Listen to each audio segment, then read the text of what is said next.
ધોળકાના ઉતેડિયા ગામ નજીક ક્ષત્રિયોએ કેન્દ્રીય મંત્રી દેવુસિંહ ચૌહાણના કાફલાને અધરસ્તે અટકાવીને વિરોધ પ્રદર્શન કર્યું।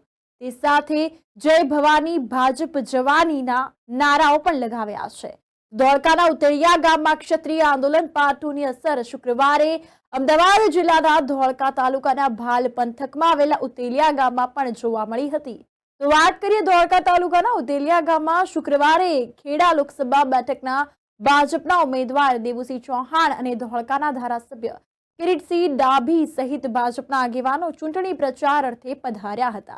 ત્યારે ગામમાં ચૂંટણી અંગેની મીટિંગ યોજાઈ હતી। આ કાર્યક્રમ પૂર્ણ થયા બાદ તેમનો કાફલો પરત ફરી રહ્યો હતો ત્યારે ઉતેડિયા ગામ બહાર રોડ પર ક્ષત્રિય સમાજના યુવકોએ એકઠા થઈને કાફલાને રોકવાની કોશિશ કરી। જય ભવાની ભાજપ જવાનીના સૂત્રોચ્ચાર કર્યા। જોકે અહીં હાજર પોલીસ અધિકારી અને પોલીસના જવાનોએ વિરોધ પ્રદર્શન કરી રહેલા ક્ષત્રિય સમાજના યુવકોને રોડની સાઈડમાં કરી દઈને કાફલાને રવાના કર્યો હતો।